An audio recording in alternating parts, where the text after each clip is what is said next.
Abra sua Bíblia em Atos, no capítulo 28. Nós vamos ler os versos 30 e 31. Os dois últimos versículos do livro de Atos. Atos dos Apóstolos, capítulo 28. De 30 a 31. Durante os 2 anos seguintes, Paulo morou em Roma às próprias custas, ou seja, na casa que ele havia alugado. Portanto, pagando do próprio bolso, fruto de ofertas de igrejas que o sustentavam no ministério. Durante os 2 anos seguintes, Paulo morou em Roma às próprias custas. A todos que o visitavam ele recebia, proclamando corajosamente o reino de Deus e ensinando a respeito do Senhor Jesus Cristo, sem restrição alguma. Essa é a palavra de Deus. As grandes séries dos canais ou plataformas de assinatura, elas cativam por suas histórias intensas, seus personagens complexos. Mas a narrativa que Deus escreveu para revelar os primeiros passos da história da salvação no Novo Testamento, em Atos dos Apóstolos, essa história é infinitamente mais envolvente e transformadora do que qualquer série de Netflix, Amazon Prime, Disney Plus, HBO, Max ou qualquer outra. Nos últimos anos, as plataformas de streaming revolucionaram a maneira como a gente consome entretenimento. Essas plataformas digitais passaram a permitir que nós, os usuários, a gente assista a qualquer hora e em qualquer lugar o conteúdo como filmes, séries, documentários, programas de TV pela internet, sem precisarmos baixar os arquivos. Entre todas essas plataformas, se você fizer uma busca, você vai descobrir que as 3 séries no topo de todos os tempos são, adivinha? Breaking Bad, The Sopranos e Game of Thrones. Aí você se pergunta, qual é o segredo para tanto sucesso? Essas séries se tornaram verdadeiros fenômenos culturais. E não foi apenas por causa da qualidade da produção, mas também pela profundidade dos personagens, pelos enredos repletos de reviravoltas. Os espectadores se conectam com protagonistas falhos, moralmente ambíguos. Esses personagens vivem em um mundo onde suas escolhas inevitavelmente vai moldando o destino deles. A cada episódio, o espectador é levado pelo drama, pela tensão, e a gente fica aguardando com ansiedade o desenrolar, o desfecho de cada história, como se estivéssemos compartilhando o peso das decisões dos personagens e sofrendo com eles as consequências pelas escolhas deles. É impressionante. Entretanto, o mais cativante em todas essas histórias, não tenha dúvida, são os personagens. Para citarmos apenas alguns: Jesse Pinkman, Walter White, Tony Soprano, Tyrion Lannister, Quem assistiu sabe do que eu estou falando. E sabe que o personagem é tudo, ele é essencial, o personagem, numa boa história.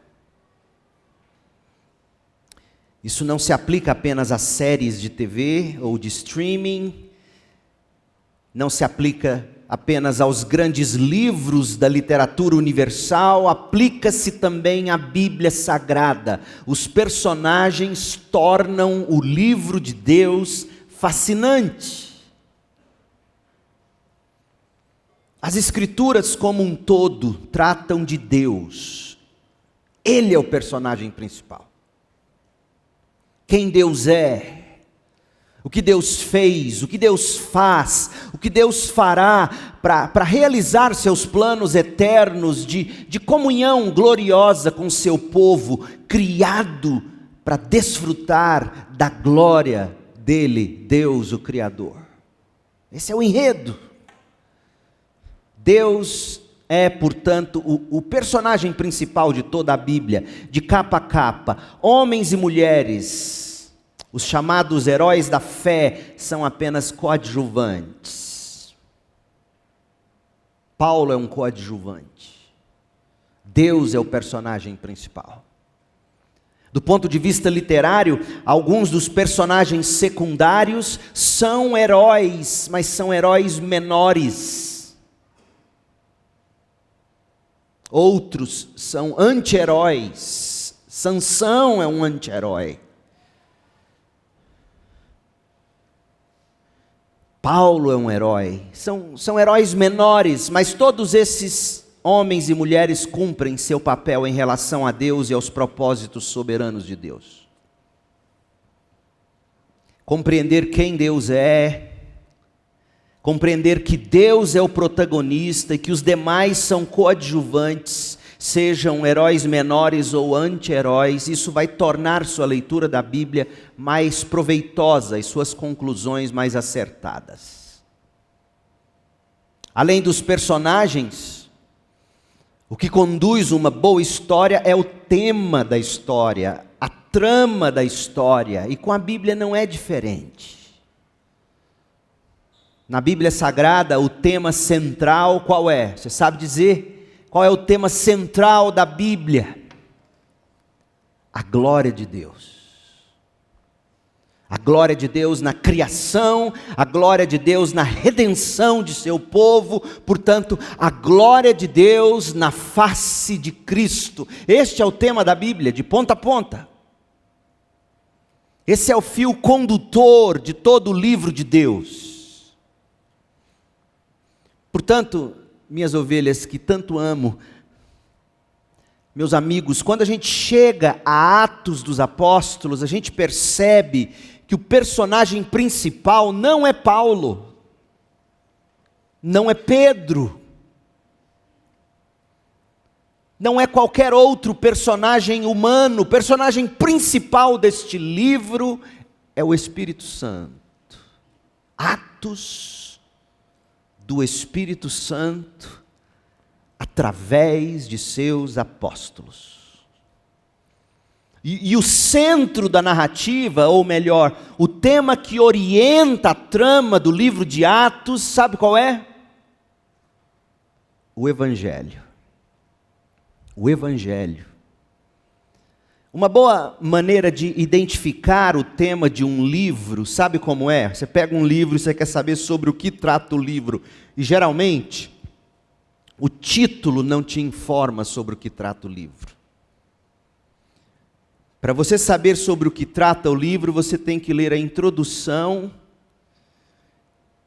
e sem se preocupar com spoilers, você tem que ir direto à conclusão. Sabe por quê? Porque geralmente a primeira leitura de um bom livro, porque eis o segredo de ler, gente, é ler muitas vezes os melhores livros.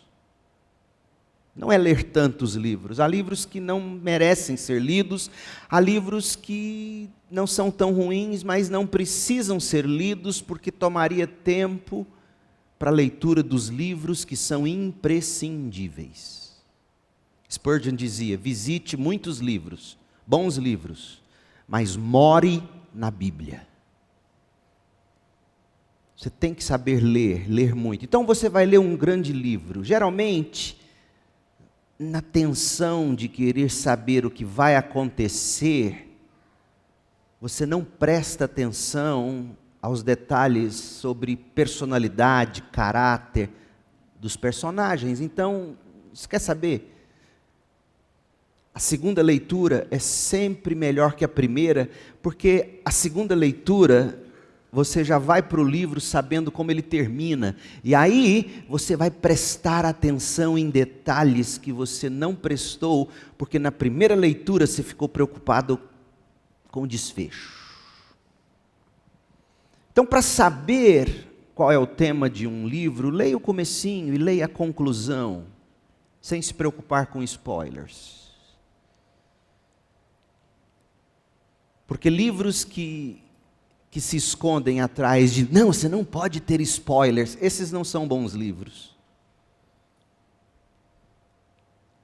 Por isso que ler Dostoiévski, por isso que ler Tolstói é fundamental, são obras imensas, densas, grandes.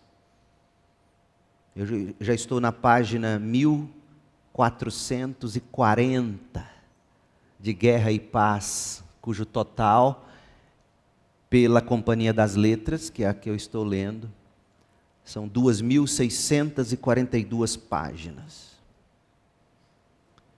E aí você vai prestando atenção à forma como Tolstói descreve Napoleão em Guerra e Paz. Como ele descreve os personagens. Você já sabe o final do livro. Você já sabe o fim da história. O que te cabe saber agora, porque livro que você, não, repito, esses livros, não, você não pode saber o fim, deixa para o final, isso não presta, não leia isso não. Você já sabe o fim da Bíblia, ou não sabe? O que é que torna a Bíblia fascinante? É que de novo você lê e você presta atenção em Paulo, em Pedro, em Deus agindo em Paulo e Pedro, enfim. Então você vai lendo isso. Atos dos Apóstolos. Experimente comigo isso.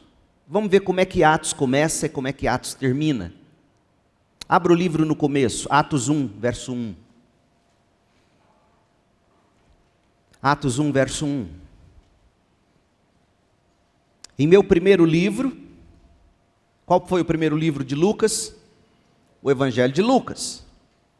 Atos, portanto, é a continuação de Lucas.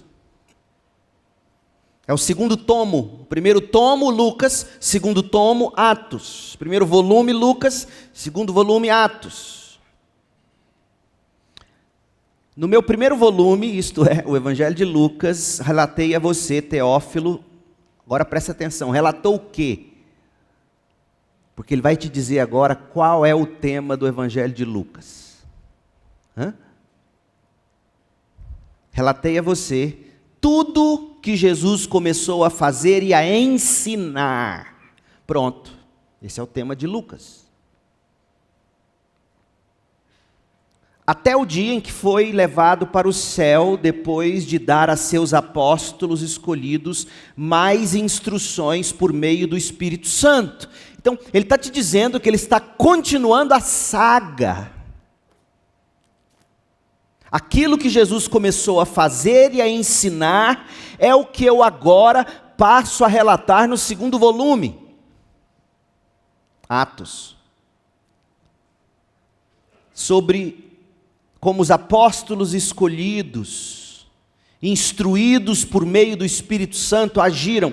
Verso 3, durante os 40 dias após seu sofrimento e morte, Jesus apareceu aos apóstolos diversas vezes. Jesus lhes apresentou muitas provas claras de que estava vivo e lhes falou do reino de Deus.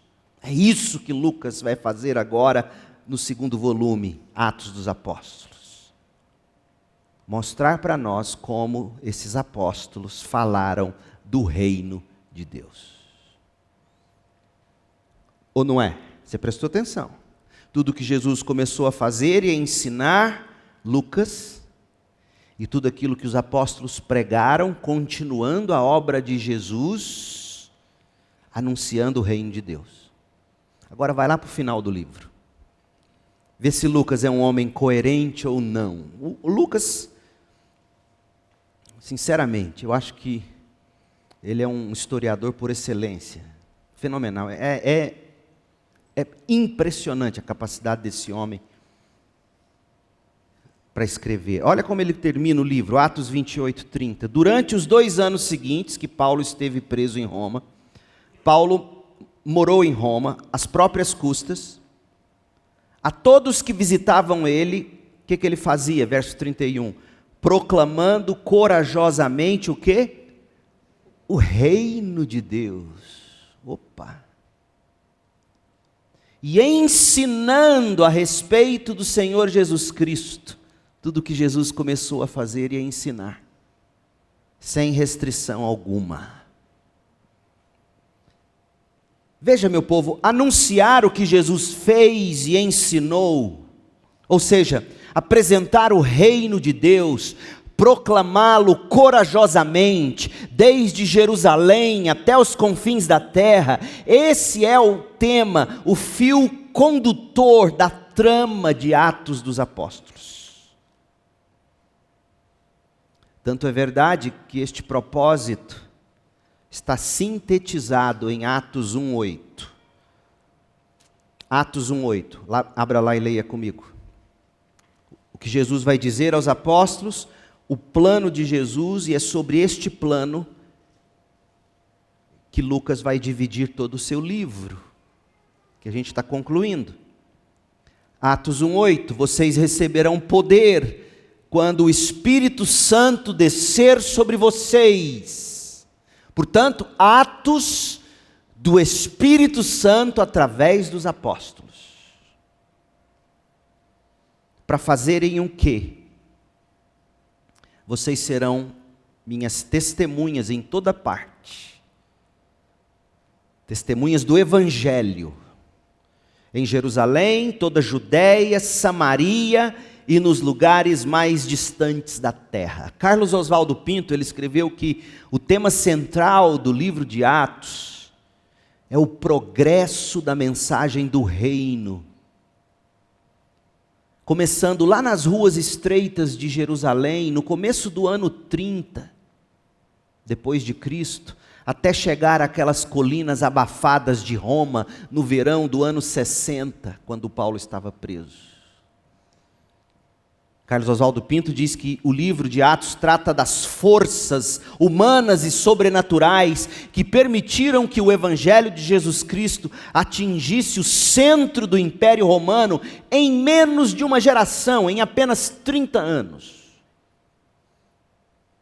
O propósito de Atos, portanto, é nos mostrar como a chama do Evangelho se espalhou tão rapidamente, gente, em menos de 30 anos de história, partindo de Jerusalém, passando pela Judéia e Samaria, até alcançar os lugares mais distantes da terra, Roma, e de lá para o restante do mundo. E aí você vai lendo Atos, a partir do capítulo 1, e você vai descobrindo que ao longo do livro de Atos, Lucas vai registrando, Lucas vai fincando bandeiras, mostrando que Atos 1:8 está se cumprindo, mostrando que a chama do Evangelho estava se espalhando e avançando, conforme o plano de Jesus, pelo poder do Espírito Santo, que capacitou os seus apóstolos, os seus agentes para essa missão. Saiba que ao longo do livro de Atos, Lucas, ele vai apresentar para nós pelo menos 6 relatórios, mostrando que Atos 1:8 está se cumprindo. Relatório número 1, abra em Atos 6:7. Atos 6:7. Assim, a mensagem de Deus continuou a se espalhar, o número de discípulos se multiplicava em Jerusalém. Serão minhas testemunhas em Jerusalém. E muitos sacerdotes também se converteram. Em Jerusalém, onde tudo começou. Relatório número 2. Lucas vai falar do Evangelho se espalhando por toda a Palestina, Judéia, Samaria. Atos 9:31. Atos 9:31, a igreja tinha paz em toda a Judéia, Galiléia e Samaria, e ia se fortalecendo à medida que andava no temor do Senhor, e encorajada pelo Espírito Santo, a igreja crescia em número. Onde? Judéia, Galiléia, Samaria, exatamente como Jesus disse que teria que ser em Atos 1:8. Lucas é brilhante escritor. Ele não perde o fio condutor. Relatório número 3, Atos 12:24, o evangelho continua crescendo apesar da oposição. Tiago fora morto, Pedro estava preso. Atos 12:24, enquanto isso a palavra de Deus continuava a se espalhar e havia muitos novos convertidos. Relatório número 4, Atos 16:5. O evangelho agora está chegando, partindo para chegar aos confins da terra. Atos 16:5. Assim, as igrejas eram fortalecidas na fé e cresciam em número a cada dia. Veja que a grande comissão, o fazer discípulos, se desemboca em igrejas plantadas, como ouvimos hoje de manhã, que acontece lá nos ribeirinhos da Amazônia. Missionários treinados, mensageiros enviados pelo seminário flutuante, para fazerem discípulos entre os ribeirinhos, plantando igrejas que se reproduzem. Isso é Atos, isso é a grande comissão. Não existe crente sem igreja, é uma aberração. A grande comissão, Lucas vai te mostrando, você é discípulo de Jesus, você segue Jesus, você se converteu, você precisa estar numa igreja, porque o avanço da grande comissão é o avanço de discípulos que congregam em igrejas locais. Atos 16:5, assim as igrejas eram fortalecidas e cresciam em número a cada dia. Discípulos e igrejas crescendo. Relatório número 5, Atos 19:20. A mensagem sobre o Senhor Jesus teve um impacto profundo na Ásia. Ásia Menor, hoje a Turquia. Atos 19:20. Assim, a mensagem a respeito do Senhor se ampliou, se espalhou amplamente e teve efeito poderoso. Lucas está te mostrando, Jesus disse que enviaria o Espírito poderoso, que capacitaria os discípulos, eles seriam testemunhas em Jerusalém, Judéia, Samaria, até os confins da terra. E Lucas está te dizendo, está vendo? Está acontecendo. E o último relatório, o texto que lemos no início, o cristianismo vindicado em Roma, à medida que a mensagem do Evangelho foi proclamada livremente com a aquiescência, veja bem, a aquiescência das autoridades romanas. Atos 28:30. Durante os 2 anos seguintes, Paulo morou em Roma às próprias custas.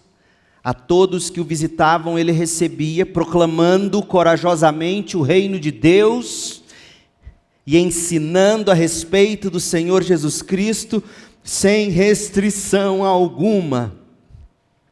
A chama do Evangelho se espalhou. A chama do Evangelho alcançou os lugares mais distantes da terra. O Espírito Santo de Deus garantiu que a missão inicial fosse cumprida.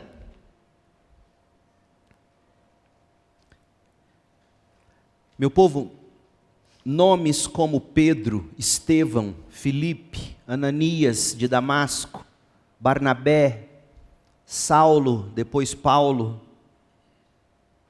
Cornélio, João Marcos, Silas, Timóteo, Ágabo, Priscila e Áquila, Lídia, Lucas, Erasto, Gaio, Aristarco, Sópatro, Secundo, Trófimo, Tíquico, Tiago, Apolo, entre outros. Todos esses nomes têm algo em comum. Todos foram instrumentos do Espírito Santo. Todos foram coadjuvantes de Deus no avanço da chama do Evangelho. Todos eles receberam diretamente de Cristo a mensagem e, como numa maratona de revezamento, passando de um para o outro a mensagem do reino, até que a proclamação alcançasse todo o mundo gentil. A cena final de Atos dos Apóstolos, preste atenção nisso. A cena final de Atos dos Apóstolos tem como, entre aspas, ator principal, não o apóstolo Paulo. O ator principal de Atos dos Apóstolos, na cena final, o ator principal, entre aspas, é o Evangelho.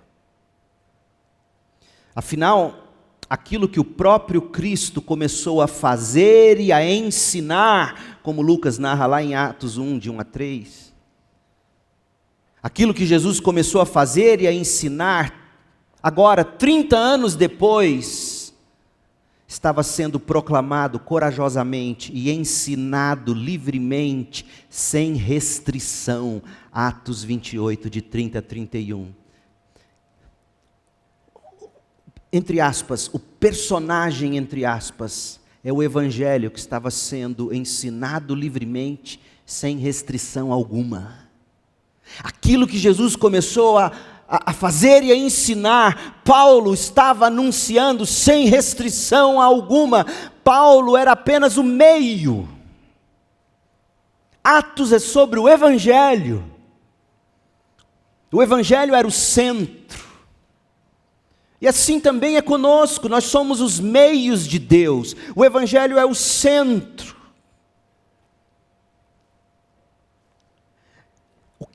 O que deve cativar em nossa igreja não é Paulo, Pedro ou Apolo, não é o pastor X, Y ou Z, não é a personalidade de seus líderes. O que deve ser cativante nessa igreja, o centro desta igreja é o Evangelho.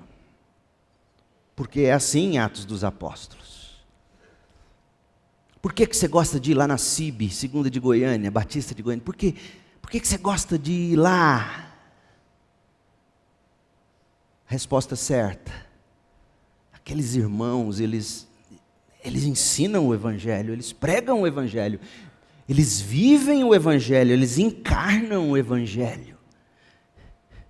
Eles me mostram Jesus no que falam e como fazem as coisas. Eles são acolhedores, como o Evangelho busca acolher o pecador que se arrepende e crê. Eles exortam, eles encorajam. O Evangelho naquela igreja, ele é vivido de uma maneira em que me impressiona. É por isso que eu estou lá, é por isso que eu quero ir para lá. O Evangelho é o personagem principal. E o Evangelho é o personagem principal porque o Evangelho é o único meio de sermos conduzidos a Deus. 1 de Pedro 3,18.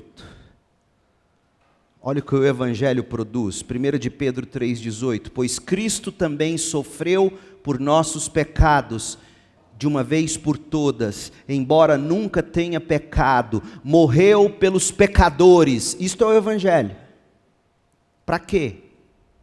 Por que o Evangelho tem que ser o centro? Porque o Evangelho conduz a Deus. E nesta manhã é a sua oportunidade. Talvez você tenha ouvido a mensagem, o sermão, a pregação, já está com tempo conosco, gosta, vê que é bíblico. Mas deixa eu te dizer, o que se espera de você, não o pastor Leandro, não a CIB, mas a palavra de Deus. O que se espera de você é que você compreenda que Jesus Cristo morreu pelos seus pecados para conduzir você a Deus. Porque sem Cristo, você já está condenado. Então nesta manhã, você pode se arrepender e crer. e buscar viver entre nós como mais um daqueles e daquelas que amam Jesus, amam o Evangelho, o abraçam, o encarnam e acolhe pessoas e dá bom dia, e dá boa tarde, e sorri, e vê um rosto diferente, e chama, que bom que você está aqui, quem é você, qual é seu nome, como é que eu te ajudo? Pois bem, quando a gente olha para Paulo como o meio de Deus para levar o Evangelho aos pecadores de Roma, o que a gente aprende nesta manhã? Minha pergunta é simples: de que modo a cena final de Paulo em Atos dos Apóstolos nos ensina a transmitir a mensagem do Evangelho? De que modo Atos 28, de 17 a 31, nos ensina a transmitir, a viver a mensagem do Evangelho? Como é que a gente pode atuar de forma a servir o Evangelho ao pecador e assim ser coadjuvantes de Deus na história da redenção que Deus ainda está escrevendo? Para responder, a gente vai usar palavras de Paulo noutras cartas, mas que a gente vê estampado no que ele fazia aqui em Atos 28, de 17 a 31. Primeiro, o que a gente aprende da cena final? A gente aprende, em primeiro lugar, pregue a palavra, esteja preparado, quer a ocasião seja favorável, quer não. Paulo disse isso em 2 Timóteo 4:2, e ele viveu isso aqui, nos 2 anos que esteve preso em Roma da primeira vez. Pregue a palavra, esteja preparado, quer a ocasião seja favorável, quer não. Gente, a gente tende a pensar que pregar, que dar testemunho do Evangelho, é uma tarefa reservada para momentos em que tudo está bem. Quando a gente está em plena paz, em perfeita harmonia com a vida e com todas as tarefas do dia a dia. A gente pensa que a gente só pode pregar quando tudo está leve, quando sobra tempo. Ora, se for assim, quem jamais estará apto para pregar? Quem jamais estará apto para abrir um pequeno grupo? Ou participar de um pequeno grupo? Ou discipular alguém com o Evangelho de Cristo? Ninguém tem tempo. Ninguém aqui está imune de problemas, de dores, de dificuldades, ninguém. Preste atenção agora. E eu quero que isso encoraje você a ser um evangelista, um discipulador, alguém que abre um pequeno grupo em casa e diz: eu vou chamar amigos somente para ler a Bíblia comigo. Mas eu estou com tantos problemas, eu estou com tantas dificuldades, será que eu consigo? Veja, ninguém, surpreendentemente, ninguém vai estar sem problemas. Nem Paulo estava. Surpreendentemente, a graça, e graças a Deus por isso, surpreendentemente Deus, pela graça, pretende usar as nossas próprias limitações, as suas circunstâncias, tantas vezes limitadas, circunstâncias nas quais você se encontra. Deus quer usar isso, como usou Paulo, preso, como uma plataforma para o Evangelho. Você já parou para pensar que as suas lutas e dificuldades são o que Deus quer usar como plataforma para o Evangelho? Portanto, Deus nunca vai deixar você sem problema, porque é sobre os seus problemas que você se ergue para pregar o Evangelho. Olha o nosso texto, por exemplo. As correntes de Paulo vão ser o meio para a proclamação da mensagem libertadora de Deus ao pecador. Gente, pelo menos 3 eram os impeditivos de Paulo. Pelo menos 3 eram os impeditivos para Paulo parar de pregar. Para Paulo dizer: eu não tenho mais condições de pregar, até que isso se resolva. Como você tantas vezes pensa diante dos seus problemas: eu não tenho a menor condição de pregar agora, pastor, de abrir um pequeno grupo agora, pastor. Eu não tenho a menor condição de evangelizar alguém, de ler a Bíblia para alguém. O senhor não conhece minha situação. Tá bom, então veja de Paulo. E Paulo superou todas elas, porque ele pregou a tempo e fora de tempo. Pregue a palavra, quer a ocasião seja oportuna, quer não. Primeiro, Paulo não tinha como ir aos pecadores para pregar. Paulo estava preso. Mas Deus trouxe as pessoas até ele. Talvez você diga, eu não consigo mais me locomover, pastor, minha coluna, minhas dificuldades. Que tal você orar para Deus trazer as pessoas até você? Porque Paulo não ia, mas as pessoas vinham a ele na prisão. Segundo, Paulo preso, ele tinha o seu poder de alcance limitado, porque Paulo estava impedido de ir e vir. Estava impedido até de fazer tendas para pagar o próprio aluguel da casa onde morava. Por isso que não é vergonha nenhuma dizer que dízimos é o que sustenta obreiros na obra do ministério, do pastor ao missionário. Não é vergonha alguma isso é bíblico. Assim como o funcionário público é sustentado pelos dízimos da população. Ora bolas. Ou não é? O funcionário público ganha como? Merecidamente, não estou aqui criticando, alguns a gente sabe, mas Deus cuida. Assim também como alguns pastores, mas Deus cuida. Deus não dá dízimo, e a igreja não oferece salário para pastor comprar avião, isso não.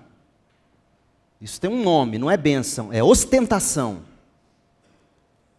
Agora o seu salário, o seu aluguel, viver pelo menos como a média de todos vivem, isso é bíblico. Paulo aqui, funcionário público também vive disso, ele vive dos impostos que são pagos, diferentemente do dízimo. Se você não pagar o imposto, você sabe o que nisso vai dar. Você se ilude achando que o carro é seu, tá? Você se ilude, o carro não é seu. Para de pagar o IPVA dele. Onde é que ele vai parar? Mas isso é outra história. Não estou querendo dar aula de comunismo, socialismo. Mas preste atenção, assim como o funcionário público da Universidade Federal, ao poupa tempo, ele vive exclusivamente para servir ao público, não é isso? Servidor público. Ele para de fazer tudo para servir ao público naquilo. E ele recebe dos impostos. Os missionários, os pastores, os obreiros, a mesma coisa. Eles ganham dos dízimos. É o que está acontecendo aqui com Paulo. Ele está preso, acesso limitado, ele não pode ir e vir. Ele pregava para os que chegavam a ele, mas ele encontrou outra maneira de ser produtivo. Ele passou a escrever cartas. E essas cartas se espalharam e a gente as tem até hoje. Ele deve ter escrito outras, mas que Deus soberanamente escolheu não preservar como texto sagrado. Texto sagrado que Deus preservou para nós, deste período em que Paulo esteve preso, foram as seguintes cartas: Efésios, Filipenses, Colossenses, Filemon. Você imagina o Novo Testamento sem essas cartas? Agora lembre-se, para escrevê-las, Deus prendeu Paulo. E foi Deus que prendeu Paulo. Não foi não, pastor, foram os judeus, os romanos. Não, você se engana. Paulo mesmo diz, ele era prisioneiro de Cristo Jesus. Ele não era prisioneiro do sistema anticristão, como alguns ficam pregando aí com saliva na boca. Não, Paulo não era preso de judeu, Paulo não era preso de romano, ele era preso de Cristo, porque Paulo sabia que se Cristo não quisesse, ninguém punha a mão nele. Mas Deus quis, Cristo quis, e Paulo foi preso, teve seu alcance limitado, e aí ele encontrou outra maneira de servir. Escreveu Efésios, escreveu Filipenses, escreveu Colossenses, escreveu Filemon. Leia essas cartas esta semana, para você ver o que sai do coração desse homem. Leia Filipenses, a carta da alegria, e esse homem está preso. Pastor, eu não tenho mais a força que eu tinha quando eu era mais jovem. Tudo bem, encontre outra maneira de servir. Encontre outra maneira, mas seja produtivo, pregue a palavra a tempo e fora de tempo. Terceiro, Paulo talvez fosse a pessoa mais mal falada do cristianismo, neste momento da história. Paulo era o homem mais mal falado, então como é que ele ia continuar pregando? Deus, como é que eu vou continuar pregando o que já inventaram sobre mim? E inventaram exatamente porque ele pregava a tempo e fora de tempo. Meu povo, uma das coisas mais dolorosas, você sabe disso, é as pessoas falarem coisas contra você, e você sabe que é mentira. E você não pode se defender, ou se tiver que se defender, terá que ser com espírito de brandura e amor. A coisa mais dolorosa é você ser mal interpretado. Era o que estava acontecendo com Paulo. Você tem que tomar cuidado com a forma como você interpreta as pessoas, fala das pessoas. Cuidado, cuidado, isso fere. A língua mata, ela incendeia. Quem é que podia falar contra Paulo? Mas ele era o homem mais mal falado do cristianismo naquela época. Tanto entre os cristãos, quanto entre os judeus. Os judeus falavam dele porque ele era um dos principais dele e deixou aquilo porque ele conheceu a verdade em Cristo Jesus. E os cristãos, principalmente os do partido dos judaizantes, os superapóstolos, falavam mal de Paulo, entrava atrás, tanto que eu sou da tese de que o grande espinho na carne de Paulo, de que ele fala em 2 Coríntios, era a perseguição dos judaizantes, era a maldade da língua do povo, que perseguia e feria, como um espinho fere a carne da gente. Paulo já poderia ter chutado o balde há muito tempo e dito, eu não vou pregar mais. Porque afinal, como ele mesmo vai dizer aos coríntios, na carta que ele escreve, parece que quanto mais eu amo vocês, mais vocês me machucam. Ele fala isso aos coríntios, segunda carta. Quanto mais eu dou amor, mais vocês me mostram a sola do sapato. Quanto mais eu amo, quanto mais eu prego, quanto mais eu faço, mais vocês exigem provas de que eu sou um apóstolo. Para com isso, vocês são a prova. Olha, eu dei vocês a luz com o evangelho. Não caiam na história dos superapóstolos, desses judaizantes. Paulo era um homem mal falado. Falavam que ele usava dinheiro dos outros. Falavam que ele explorava a boa-fé dos outros. Tanto que ele vai ter que dizer algumas vezes, olha, eu trabalhei com a minha própria mão.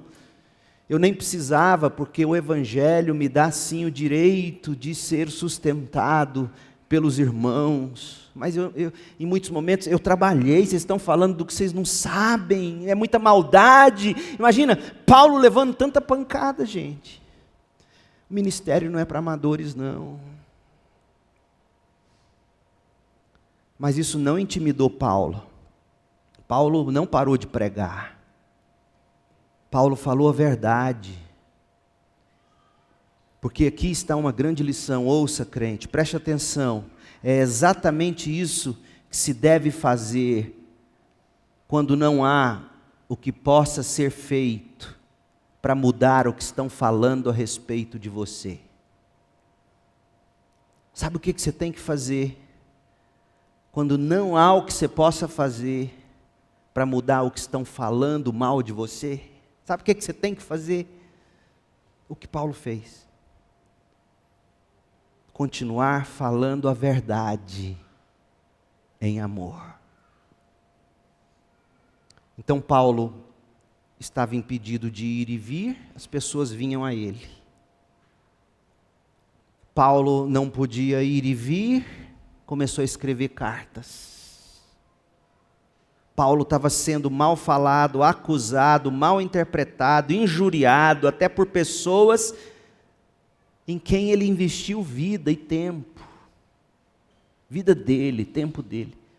Sabe o que ele fez? Continuou falando a verdade em amor. Onde a gente vê isso no texto? Atos 28, 17. Leia comigo. Atos 28, 17. 3 dias depois de chegar a Roma, Paulo convocou os líderes judeus locais. Olha o que Paulo fez, gente.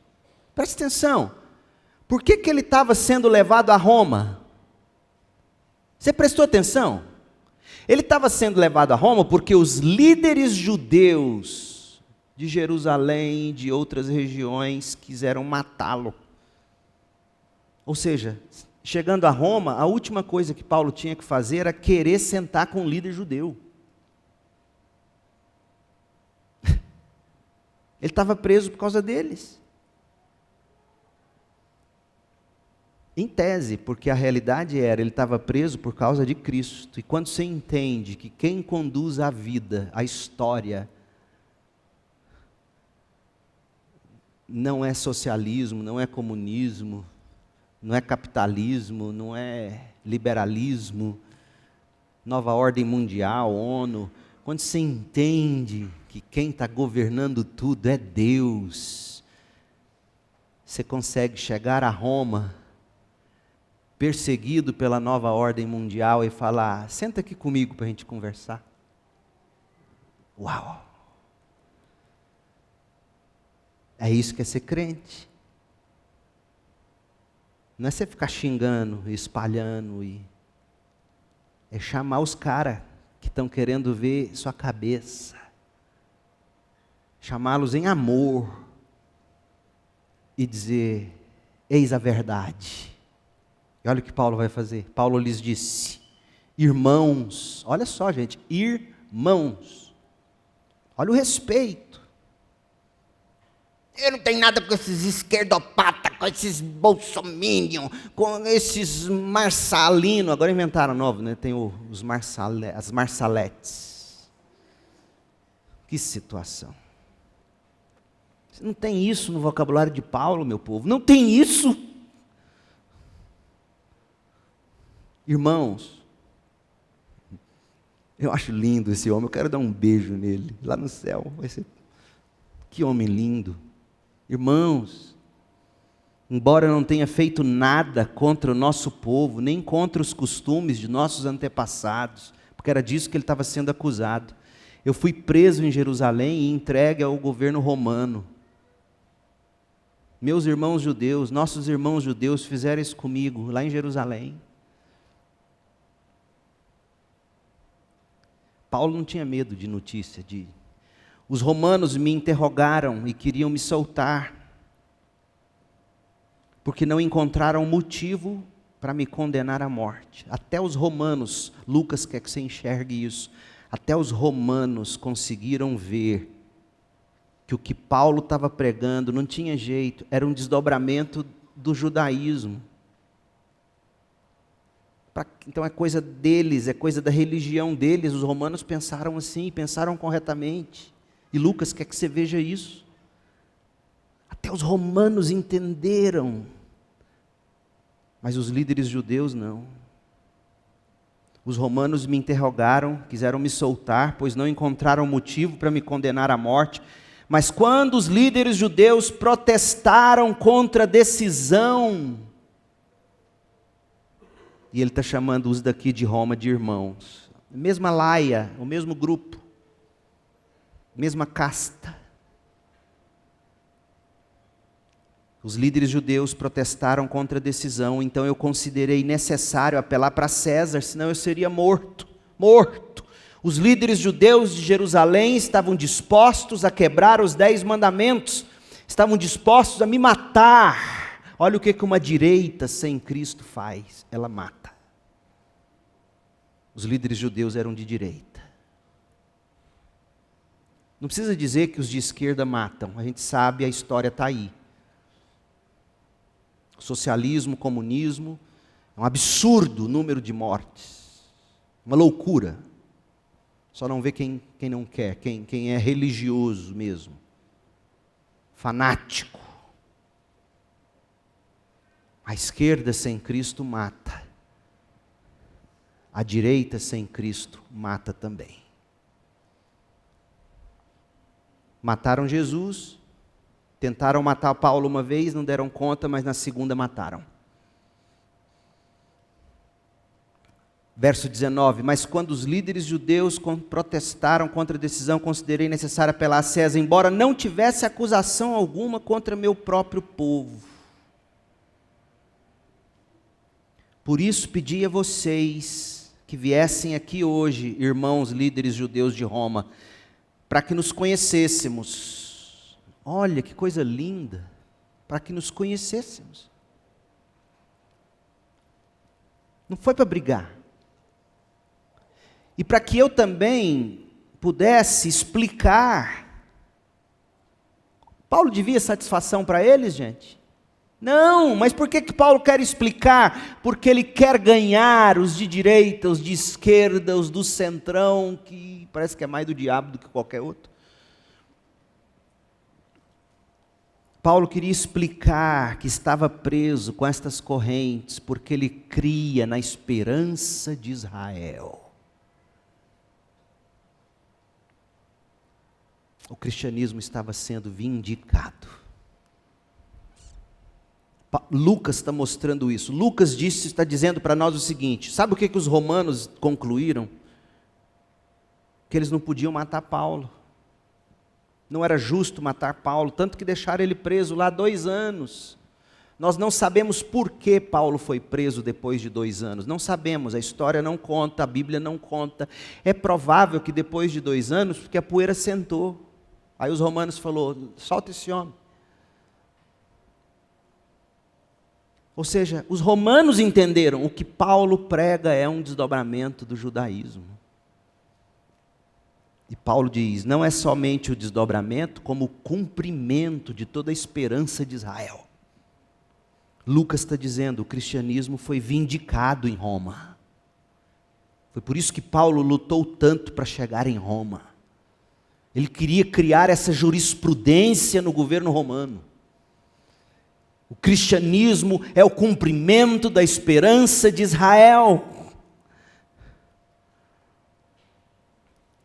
Mas a segunda coisa que Lucas está mostrando é que o próprio Deus foi quem cuidou de secar a fonte de fofocas que os judeus em Jerusalém e na Ásia fizeram jorrar persistentemente contra Paulo. Havia mais de 2 anos. Havia mais de 2 anos que esses líderes judeus de Jerusalém, da Ásia, estavam no encalço de Paulo. E quando Paulo chega a Roma, ele chama os líderes judeus, chama-os de irmãos e diz, eu estou aqui para a gente se conhecer. E para eu me explicar. Mas veja, não era se explicar para ficar bem com eles. Na verdade, Paulo queria pregar para eles, explicar que Cristo é o cumprimento de toda a esperança de Israel. Ô crente, se você entender isso, você vai parar de viver desesperado. E você vai conseguir olhar olho no olho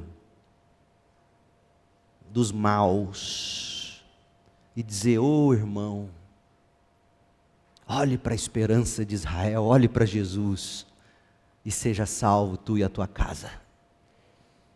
Isso é ser crente, meu povo, isso é ser crente. Nós estamos no mês da Reforma Protestante, eu estou estudando com os jovens personagens da Reforma Protestante.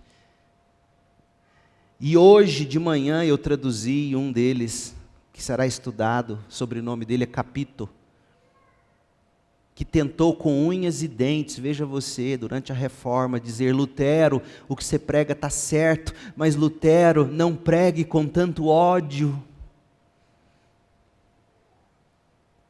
É isso que a gente precisa.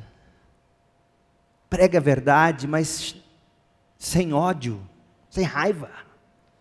Diga a verdade, não comprometa a verdade, não adocique a mensagem, Mas fala em amor, irmão, eu quero te conhecer, eu quero que você olhe para a esperança de Israel. Mas peraí, esse povo está falando mal de Paulo, esse povo prendeu Paulo, esse povo está machucando Paulo.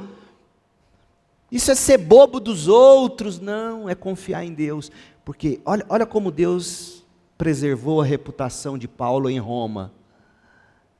Atos 28, 21. Os judeus com quem Paulo estava falando responderam. Olha que coisa linda. O Alexandre de Moraes tinha bloqueado o X em Jerusalém. Oh, Deus é bom demais. Olha aqui, o verso 21, você está rindo? Mas é verdade aqui. Estou brincando, né, gente? Pelo amor de Deus, ninguém vai fazer recorte. Os líderes judeus responderam: não recebemos nenhuma carta da Judéia. E ninguém veio de lá. E ninguém que veio de lá nos informou alguma coisa contra você. Nós nem sabemos quem você é, Paulo.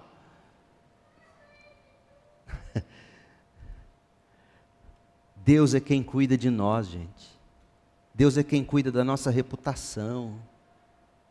É só você viver na verdade, andar na luz, como Ele na luz está, diz João, e assim teremos comunhão com seu corpo. Ninguém do que veio de lá falou qualquer coisa contra você. Agora olha o verso 22. Contudo, já que você está falando dessas coisas aí, esperança de Israel, contudo, queremos ouvir o que você pensa. Sabe por quê, Paulo? Porque o que a gente sabe a respeito desse movimento é que ele é contestado em toda parte. Que movimento era esse? Literalmente a palavra grega aqui é seita. Na verdade, a palavra grega é hairesis, de onde vem a palavra heresia. Que significa o quê? Literalmente, heresia é outra opção, outra escolha. Então, esses judeus estão dizendo, a gente quer ouvir a respeito dessa outra escolha, o judaísmo, a seita dos nazarenos. A gente ouviu falar sobre isso, é disso que você está falando? Então a gente quer entender isso. Olha como Deus faz. Sobre Paulo, ninguém falou mal em Roma, até o ponto em que a gente está aqui. Mas a notícia sobre o cristianismo chegou. E como Paulo chegou amável, doce, brando, pregando a tempo e fora de tempo, sem se preocupar com a reputação, como ele chamou e disse, irmãos, senta aqui em casa comigo, deve ter servido alguma coisa para comer e beber, era costume do judeu, você não recebia sem uma comidinha, tudo do bolso dele. E ele lá senta e ele começa a explicar, eu estou preso, aqueles nossos irmãos lá de Jerusalém, da Ásia, me prenderam por causa da esperança de Israel, eu quero falar disso. Não, Paulo, fica tranquilo, não ouvimos nada de você. Vamos de boa. Enche aqui para mim a caneca. Tomaram, beberam, comeram um pãozinho. Mas a gente quer saber sobre essa heresia aí, essa outra opção, que está sendo contestado em toda parte. É disso que você está falando, da tal da seita dos nazarenos? Eu vou encerrar aqui, e domingo que vem a gente vai continuar. Mas o que eu quero que você guarde nesta manhã, sobre essa primeira lição do desfecho de Atos, é que você tem que pregar a palavra, esteja preparado, quer a ocasião seja favorável ou não. E foi o que Paulo fez. O nome de crente, desculpem a palavra chula, o nome crente, o nome pastor, o nome igreja hoje está mais sujo do que pau de galinheiro. Também estava assim o nome de Paulo.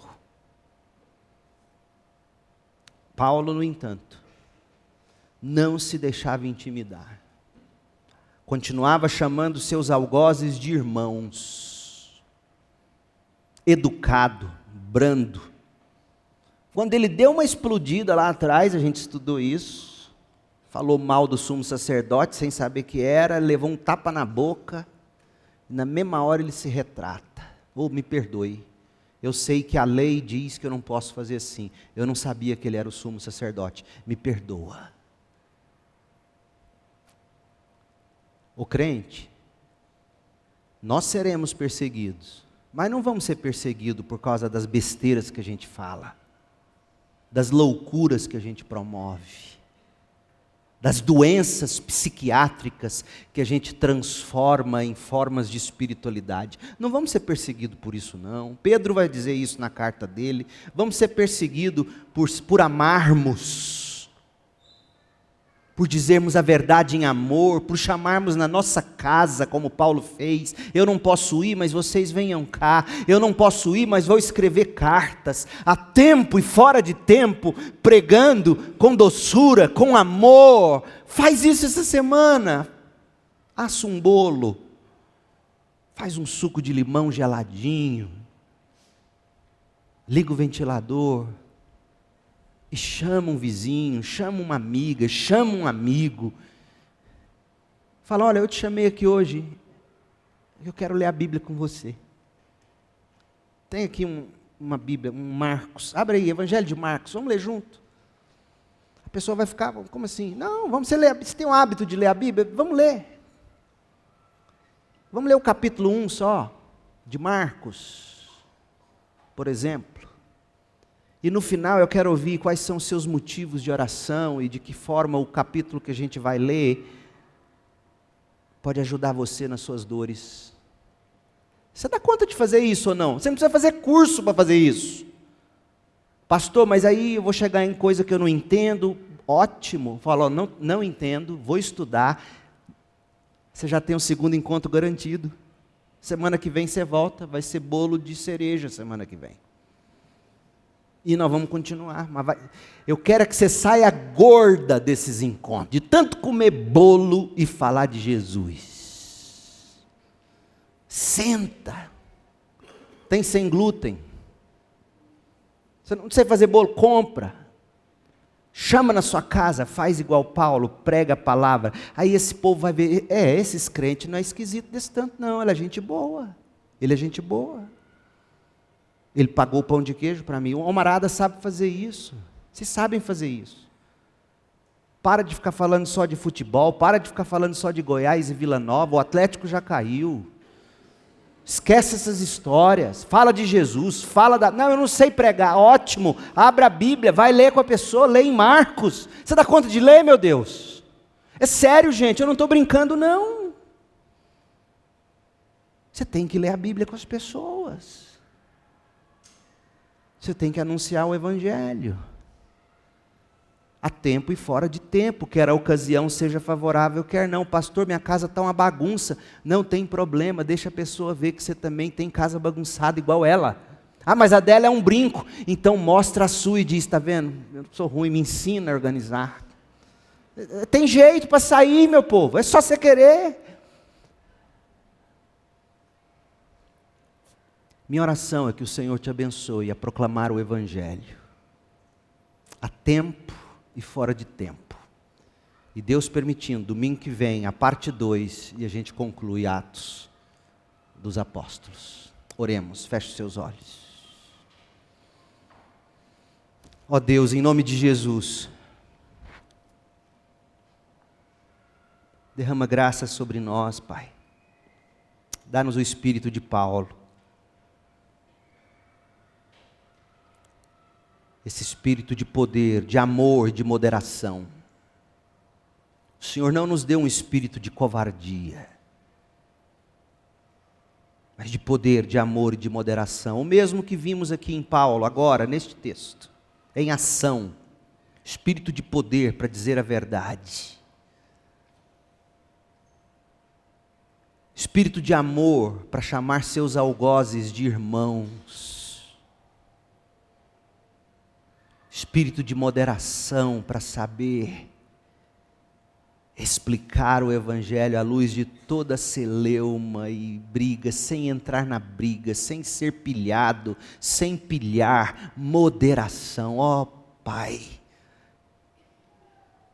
Paulo tinha isso. Timóteo precisava disso, tanto que Paulo disse a ele: ó Timóteo, não temas, Deus não nos deu um espírito de temor, mas de poder, de amor e de moderação. E nós somos como Timóteo. Ó Deus, eu admito, nós somos assim, tememos falar do Senhor, tememos ler a Bíblia com os outros. Dá-nos poder, dá-nos amor, dá-nos moderação para anunciar o Evangelho. Que a graça do Senhor Jesus Cristo, o amor de Deus Pai e a consolação do Espírito estejam sobre nós hoje e para sempre. Amém.